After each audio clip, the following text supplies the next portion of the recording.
I give now the floor to Oda Kamosh. She's in Oslo. I think she's connected. Unfortunately, I think that we are not going to have the connection of Waida Amiri, but we will try because it's difficult to have the connection in Kabul. So, Oda Kamosh, you have the floor. سلام صدای من دارین؟ Do you hear me? Do you hear me? Yes. Okay. Yeah. It's... Ladies and gentlemen, at the beginning, before I entered into the main subject, I would like to propose to remain silent in memory of all women victims in Afghanistan in the past 20 years.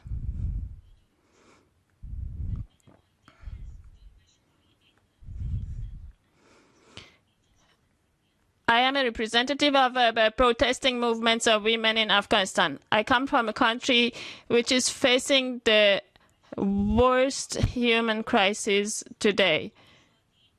In these days, freedom is the most priceless and human rights is the most meaningless term in Afghanistan. It's 6 months that the world has left us to a group that was called terrorist some day ago. This group has imposed on us many cruel acts. I will give you some examples. You can compare with the with the Universal Declaration of Human Rights. One, Taliban have taken away the freedom of citizens, and they have divided Afghans in people who are insiders and outsiders. The ethnies who are considered outsiders are driven out of their homes.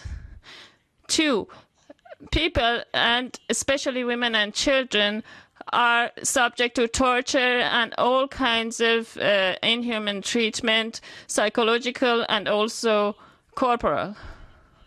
Not only they have no access to any kind of services, they are forced to provide food for Taliban soldiers. Look at this picture. No one has a right to express their opinion. Whoever opposes is killed.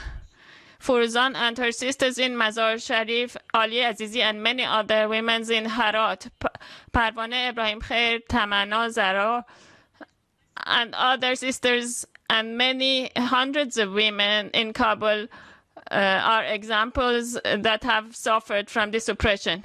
4. There is systematic discrimination against women. Millions of women are prevented from going to school. Several hundreds of thousands of women are driven out of public administration. 5. Even the right to emigrate has been taken away from our people. 40 women and men were arrested because in Mazar Sharif because they had tried to leave the country. This list can be made much longer, but I don't want to take more time. I just close what I had to say. These items. If it's not enough for you to convince you what tragedy has come upon our people, maybe you have heard that in my country, parents are selling their children to be able to survive.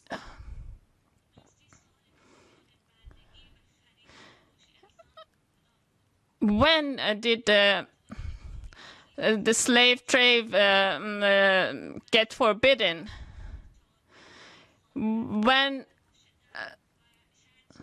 women stop to be enclosed in houses. Suppression of women's protests with tear gas and electronic chokers are other miseries that Afghan women are going through. Maybe you say that 20 years, we have tried for 20 years and it didn't provide any result. Maybe you would say that our problem is internal. You're right. Our problem has an internal side. But foreign intervention to support injustice looks very clear to us. When our protests are being suppressed, the world remains silent. When we were saying that your money is getting to terrorists, and part of it is being caught in corruption, the word was silent. When we were saying 80% of rural population isn't benefiting from these monies, the word didn't pay any attention. When we were saying this person is a corrupt politician, no one paid attention. Not only the fraud in the elections of the last president didn't react, the world did also ignore our protests for justice. And then at the end, we were left away in the middle of this tragedy, so that we had to hang to the wings of that plane to get away from this tragedy. So whose fault is all this? The women who are flogged in the street, or women the girls who are being killed under torture, I think you have a part of responsibility. You have sent your tax money to Afghanistan without any actually monitoring of how it's being used. Ladies and gentlemen, I'm not talking a diplomatic language. I'm very straightforward. I'm asking the world to use their eyes to have a very deep look, because our politicians are lying a lot. Don't trust your ears. Just look for yourself. I will present you our needs. The people of Afghanistan, they need humanitarian assistance, but they shouldn't go through Taliban. The international institutions who are in charge of humanitarian aid, they should directly go through women and give this aid to families. 2, they should put pressure on Taliban to free the arrested women. 3, the Human Rights Commission of European Parliament should document what is going on in Afghanistan, so that we have evidence about all human rights violations in Afghanistan. Repression and systematic discrimination on the basis of religious, gender, and ethnicity should be stopped. 5, Taliban warriors have no commitment to any civilian principles.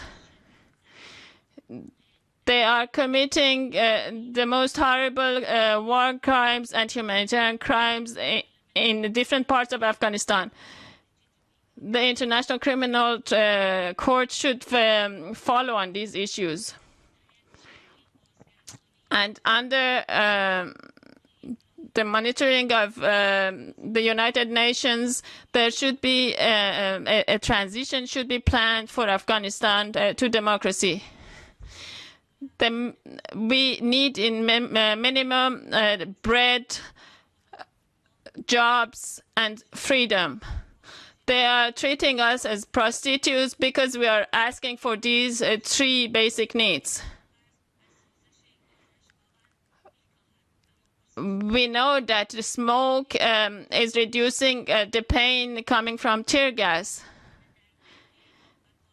we know that the melting of polar snows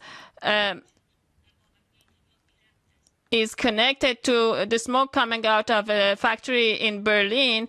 How come that our pain is not related to anything else in this world?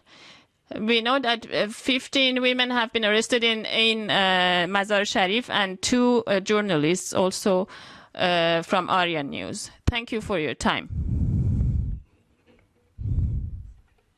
It was an extremely interesting testimonial from an actor. Entend rentrer assez rapidement en Afghanistan et donc merci pour le travail.